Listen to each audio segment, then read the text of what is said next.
है और सफर कौसारों का है। मौला खैर दुश्मन से तो टक्कर ली है 100 बार, सामना आपके अपने यारों का है। मौला खैर ये यारों को यारों से लड़ाने की जो साजिश रची जा रही है बुरहानपुर में, उस साजिश का पर्दाफाश करने के लिए आपके सामने आया हूं। मेरे बाद दो और बड़े वक्ता आपके बीच में बोलने के लिए है और तीनों को मिलाकर टाइम हमारे पास 40 से 45 मिनट का छोड़ा गया है, लेकिन कोशिश करूंगा कि कम से कम शब्दों में अपनी बात आप तक पहुंचा सकूं। मेरी एक एक बात को गौर से सुनिएगा, आपको समझ में आएगा कि बुरहानपुर में क्या साजिश चल रही है।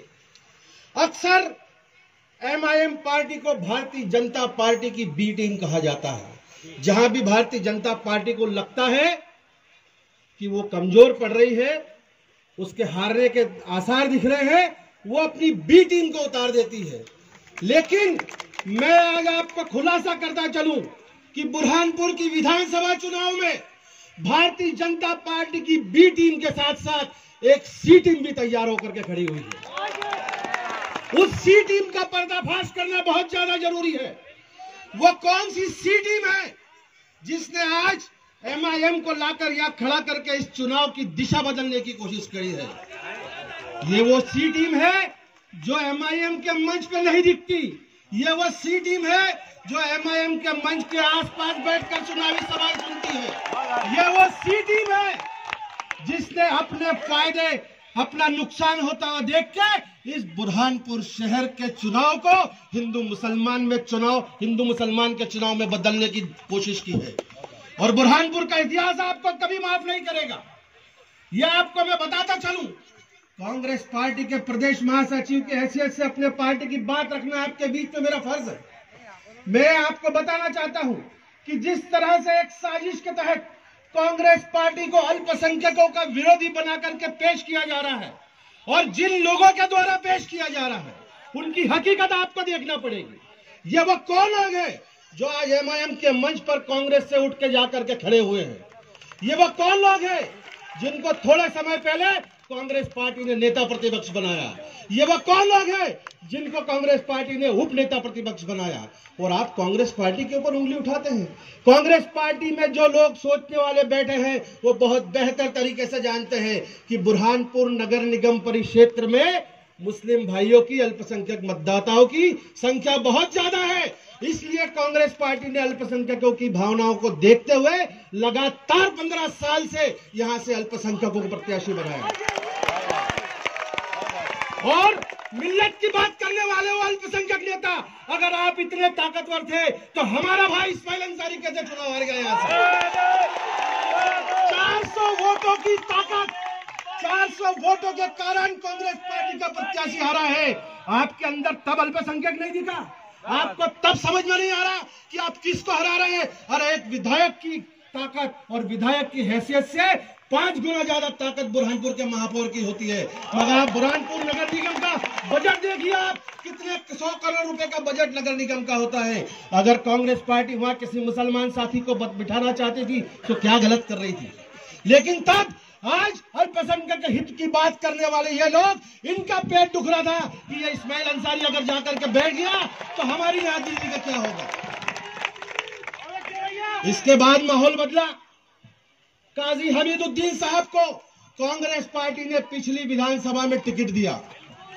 अगर ये एमआईएम का काम करने वाले लोग, ये एमआईएम के नाम पे इस्तीफा देने वाले पार्षद अगर 500 की संख्या में भी काजी साहब के घर पहुंच जाते हैं तो हमीद काजी अपना टिकट वापस नहीं करते। यही अल्पसंख्यकों लोग जो आज एमआईएम के मंच पर खड़े हैं, इन्होंने काजी हमीदुद्दीन को मजबूर कर दिया कि वो कांग्रेस का टिकट वापस कर दे। आज कांग्रेस पार्टी के ऊपर आप इल्जाम लगाते हो कि कांग्रेस पार्टी माइनॉरिटी के बारे में सोचती नहीं। आपको शर्म आना चाहिए। और जितने पार्षद कल आपके सामने आकर के बोल के गए हैं, जितने लोग एमआईएम के मंच से भाषण दे रहे हैं, जितने बड़े बड़े लोग अपने आप को बड़ा साबित करने की कोशिश कर रहे हैं, कसम खा के बोल दे कि आज से 6 महीने पहले अगर उन्होंने अल्पसंख्यकों का टिकट मांगा होगा तो राजनीति छोड़ दूंगा। ये आपको मेरा चैलेंज है। आज से 6 महीने पहले तक यही अल्पसंख्यक पार्षद वो सी टीम के कप्तान का टिकट मांग रहे थे। और जब मध्य प्रदेश कांग्रेस कमेटी के आला नेताओं ने आज से 2 महीने पहले हल्का सा इशारा दिया कि कांग्रेस पार्टी ने तय कर लिया है कि भारत जोड़ो यात्रा में अहम भूमिका निभाने वाले ठाकुर सुरेंद्र सिंह को मध्य प्रदेश कांग्रेस पार्टी बुरहानपुर से अपना प्रत्याशी बनाने जा रही है, तब इन्होंने अपनी लड़ाई की दिशा बदली। तब इन्होंने तय किया कि अब कैसे मुकाबला किया जाए। तब इन्होंने तय किया कि अब आखिर में एक ही हथियार बचता है, बुरहानपुर के भोले वाले मुसलमान। इनके नाम पे बरगलाओ। फिर तैयारी करके जोर शोर से एक मुर्गा तैयार किया गया बलिदान देने के लिए। उसके नाम पर टिकट मांगने की बात की गई। उसके नाम को लेकर ये भोपाल गए। देखिए, ताली बजाने के बीच में आप थोड़ा सा अपना जहन भी खुला रखें। जो मैं बता रहा हूं ये आपको और लोगों को जाके बताना है। इसके बाद भी जब बुरहानपुर से मांग उठी कि यहां से किसी अल्पसंख्यक को टिकट दिया जाए, ठाकुर सुरेंद्र सिंह का टिकट बदला जाए, तब 50 लोग यहां से गाड़ी भर करके भोपाल पहुंचे। तब भी कांग्रेस पार्टी के बड़े नेता रणदीप सिंह सुरजेवाला और सबने बोल दिया कि आप जाइए और आपस में किसी एक मुस्लिम प्रत्याशी का नाम तय करके लेके आइए, कांग्रेस पार्टी उनको टिकट देने को तैयार है। लेकिन इनके अंदर आपस के अंदर समझौता नहीं हुआ तीनों लोगों में, क्योंकि तब भी सी टीम के कप्तान इस तैयारी में थे कि शायद आखिरी में मेरा नाम सब मिल करके भूल गए। और जब वहां से भी बात कही बनी, तब पतंग की डोर द्वारकापुरी के नेता के हाथ में आई। तब यह तय किया गया कि बुरहानपुर का अल्पसंख्यक मतदाता बहुत होशियार और समझदार हो गया है। वो दूध का जला हुआ है, इस बार छाक चू भी फूक फूक के पिएगा। इसलिए क्या किया गया कि निष्ठावान कांग्रेस के नाम पर एन वक्त पर अपना निर्णय बदल के एमआईएम पार्टी के नाम पे खड़ा किया गया। ये सिर्फ आपको इसलिए बताना चाह रहा हूं कि क्यों आखिर आप बुरहानपुर के मुसलमानों और हिंदुओं के बीच में लड़ाई झगड़ा कराना चाहते हैं। और आज की तारीख में क्या हो रहा है, एक तरफ से दूसरे बयान आ रहे हैं।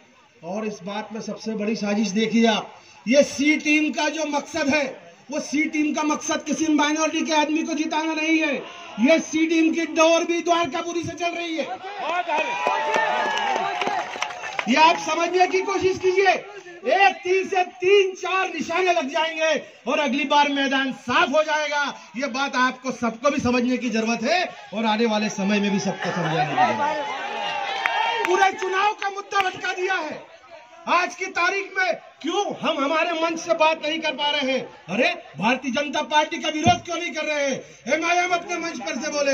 मैं आज यहाँ पर कांग्रेस पार्टी के मंच पर से बोलना चाहता हूँ कि बुरहानपुर में पिछले 25 साल से 30 साल हो गए स्वर्गीय नंद कुमार सिंह चौहान, स्वर्गीय बृजमोहन सिंह मिश्रा, स्वर्गीय अमृतलाल तारवाला, उसके बाद में उनकी बेटी श्रीमती अर्चना चिट्टी, 25 से 30 सालों से इनका राज रहा। 25 से 30 साल में आपको दिख रहा है कि 25 से 30 हजार करोड़ों का विकास कहीं दिख रहा है कि आपको नेताओं ने विकास किया है? इन्होंने सिर्फ जनता को बेवकूफ बनाया है। और आज ये सी टीम जो फायदा पहुंचाना चाहती है वो भारतीय जनता पार्टी के लोगों को पहुंचाना चाहती है। हम अपने मकसद से भटकेंगे नहीं। हमारा विरोध सीधा सीधा भारतीय जनता पार्टी से, हमारी लड़ाई सीधी सीधी भारतीय जनता पार्टी से। और यकीन मानिए, ये सिर्फ चुनाव मुसलमानों का नहीं है, हमारा भी है यार। हमने भी इस्माइल अंसारी को ताकत के साथ में वोट दिए हैं। और आप निश्चित रहिए, सिर्फ माइनॉरिटी नहीं, ताप्ती पार से भी, मारवाड़ी लोगों में भी, गुजरातियों में भी, बलियों में भी और पूरे बहुसंख्यक भाइयों के वोट कांग्रेस पार्टी पे पड़ने वाले हैं। क्योंकि जब जो किसान परेशान है वो ये नहीं देखता है कि जो लड़खड़ा हुआ है वो हिंदू है कि मुसलमान है। वो किसान अपनी परेशानी को देखता है, बुनकर अपनी परेशानी को देखता है। तो वोट डालते वक्त अपनी परेशानी का ध्यान जरूर रखिएगा साथियों। मध्य प्रदेश के मुख्यमंत्री कमलनाथ जी ने वादा किया है कि अगर उनकी सरकार आई तो 1500 रुपए वो भी महिलाओं को देंगे। 500 रुपए में आपको गैस सिलेंडर मिलेगा, आपका 100 रुपए यूनिट बिजली का आएगा। ये सारी बातें किसके लिए है भैया? कमलनाथ जी ये किसके लिए कर रहे हैं? कमलनाथ जी जब कर रहे हैं तो ये नहीं देख रहे कि वो काम मिल्लत के लिए कर रहे हैं कि अल्पसंख्यक के लिए कर रहे हैं। वो मध्य प्रदेश के सर्वहारा वर्ग के लिए काम सोच रहे हैं। और जब आने वाले समय में मध्य प्रदेश में कांग्रेस पार्टी की सरकार बनेगी और जब कांग्रेस पार्टी का परचम भोपाल में लहराएगा तो साथियों बुरहानपुर का परचम वहां पे नीचे नहीं होना चाहिए। हमको भी अपना विधायक यहां से चुन करके भेजना है। और दूसरी बार विधानसभा में पहुंचने के बाद हो सकता है कि ठाकुर सुरेंद्र सिंह को कमलनाथ जी तोहफे के रूप में मंत्री का पद दे दे, तब हम हमारे शहर के लोगों के काम करेंगे। ये आपको सबको देखना है। मैं आप सभी से गुजारिश करूंगा कि मेरे पीछे दो बड़े वक्ता बोलने के लिए है और आपने मुझे यहाँ पर बुलाया, बोलने का मौका दिया, मैं आपका बहुत बहुत शुक्रगुजार हूँ। बहुत बहुत धन्यवाद। बहुत बहुत धन्यवाद आदरणीय दुर्गेश शर्मा जी। अब